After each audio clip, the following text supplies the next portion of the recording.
يا صباح الفل والطاقة الإيجابية وصباح السعادة. في الفيديو ده هناخد بعض الأفكار عشان تسهل عليك النظافة.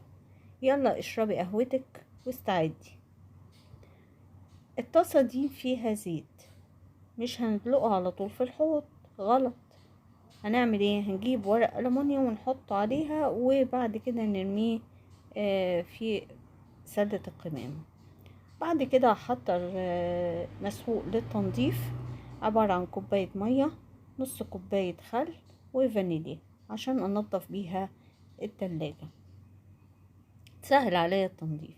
فرش البيت صعب قوي تنظيفها، فبجيب خل وشامبو وبيكربونات ومية سخنة وبنقع الفرش فيها، فبتنضف بكل سهولة.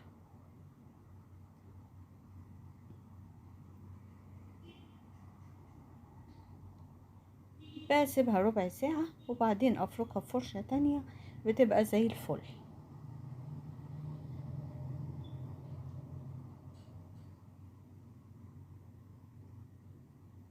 بعد كده بنقلبها ونسيبها تنشف عشان تنضفي السيراميكا، بيبقى فيها زي زبدة كده، هنحط بيها الحمام على طول، وعلى طول ايدي في الحمام. اما بالنسبة للبوتاجاز الزجاجي فلازم نكون عندنا سفنجة ناعمة بنعمل بيها، وبلاش نستعمل الكيماويات عليه لان ممكن يبوظ لي سطح الزجاج. وبفوطة فايبر كده بمسحه بيبقى بيلمع زي الفل، او بالمساحة بتاعة الازاز. وبعد كده ممكن ألمعه بملمع الازاز بيبقى زي الفل.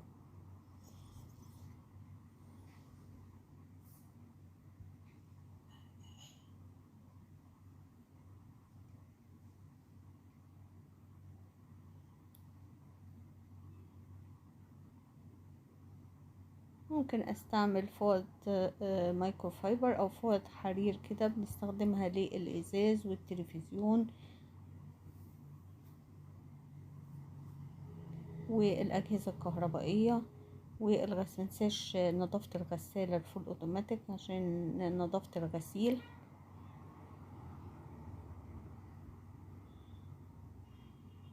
بلمع بيها الكاسات والرخامة. هنا بجيب فرشة وانضف بيها المروحة او فرشة معجون اسنان،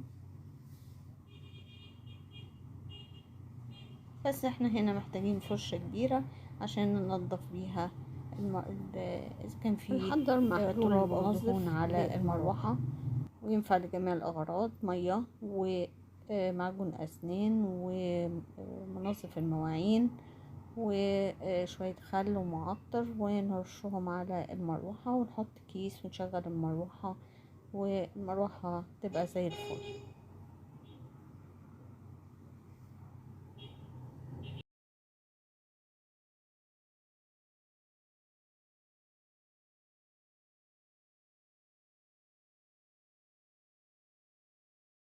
وهنا فكرة تانية لنظافة فرش الشعر. بعد ما بفرش شعري بحط مناديل ورق وبعدين بضغط كده بالمشطة وبشد المنديل اسطح التلاجة. بالنسبة للأحذية بتعملي فوضى في كل مكان، فبجيب الكراتين الموجودة عندي وبقصها وبحطها بالشكل ده فوق وتحت، فبتنظم لي الأحذية وبتبقى شكلها منظم وسهولة الحصول عليها.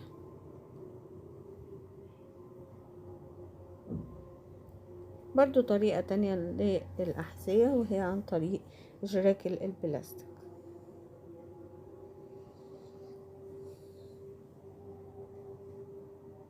لازم ابتكر ولازم اقعد اصنع وافكر واشوف انظم البيت ازاي عشان يبقى منظم. وهنا استخدمنا منظم للادوات الكهربائية، وهنا عمود عشان اعلق عليه ادوات النظافة.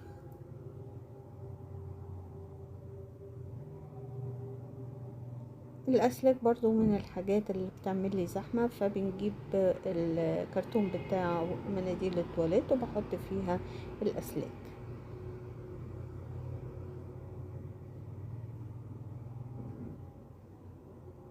هنا بنعمل زي الصينية الدوارة اللي بنحط عليها التوابل. وهنا فكرة لتعطير اي مكان زي الدولاب او النيش.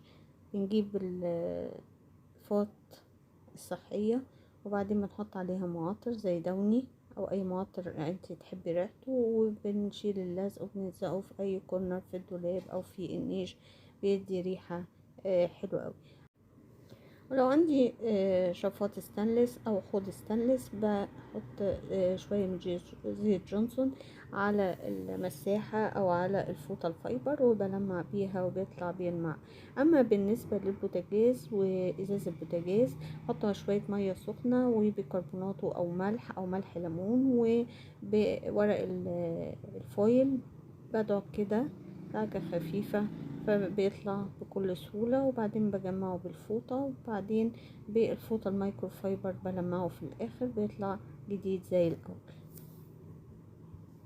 بالنسبة للعناية بالغسالة الفول اوتوماتيك، لازم اعتني بيها كل شهر، انضفها من بره ومن جوه عشان احافظ على ريحتها حلوة،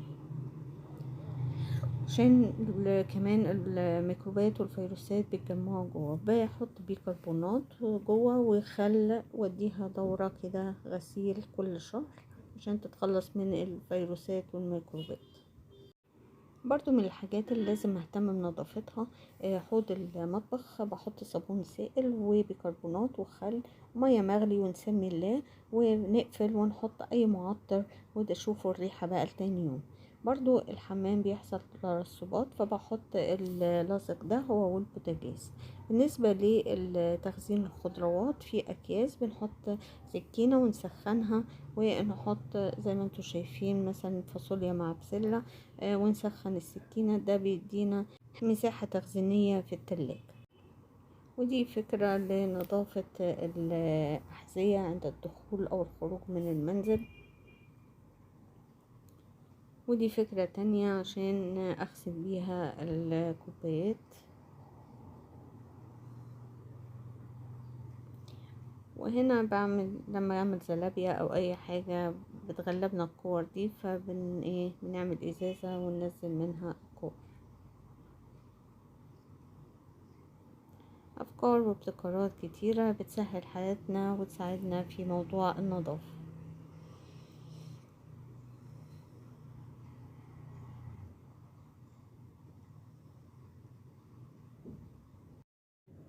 برضو الشواحن بتسبب أزمة في البيت، فبنلزقها على الحيطة أو على أي خشب عندنا في البيت. برضو استغلال الجراكن البلاستيك من الأشياء المفيدة جدا، بعمل منها حاجات كتيرة جدا. هنا عملنا منها منظم للكتب، بدل ما اروح اشتري منظمات بقت غالية جدا، بعمل منظم من البلاستيك.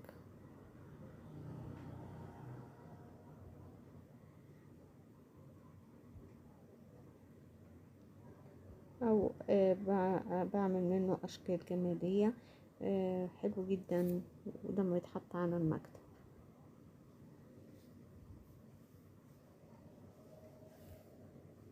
برضو هنا عملت زي شنطة كده ممكن اخزن فيها اكسسوارات، ممكن احط فيها المشابك وبزوقها باي ورق كده. فكرة جميلة جدا اخزن فيها اي حاجة.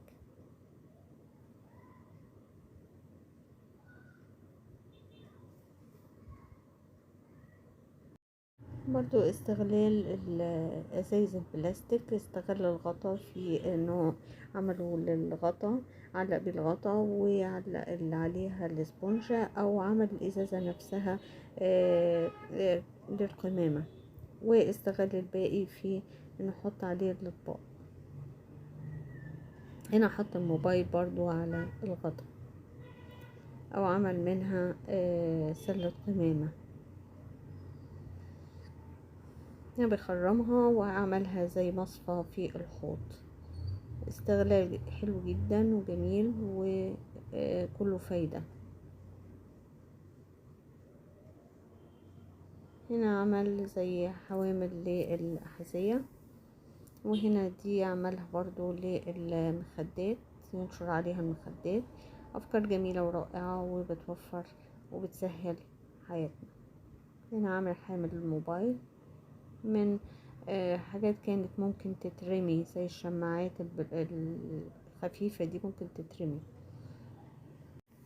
وهنا عمل من جيركل برضو كان هيترمي، عمل منه شنطة للأدوات زي المفكات والبنسة والحاجات اللي هي ايه حاجات السباكة والكهرباء والحاجات دي. وده منظم للسطور. ممكن برضو نعمل منها صبانة للصابون. استغلال الكراتين بتاع مناديل التواليت برضو في بخزن فيها الأكياس، برضو دي فكرة رائعة.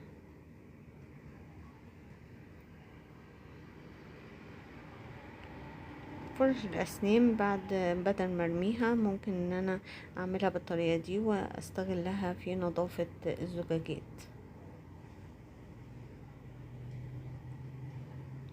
برضو ممكن اعمل ايه احط الصوصات فيها بالطريقة دي.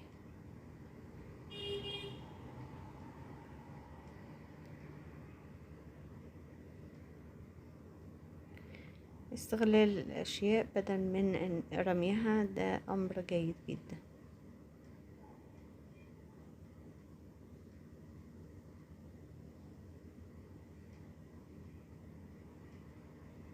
دي بنظف بيها الالوميتال.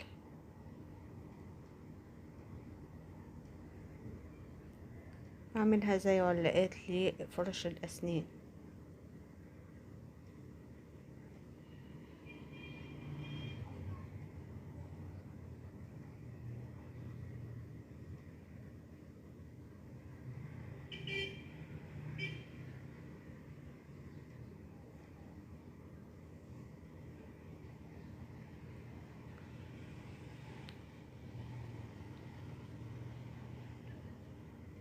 طريقة للف الشاحن وتعليقه، سهولة الحصول عليه، كلها طرق سهلة وبسيطة.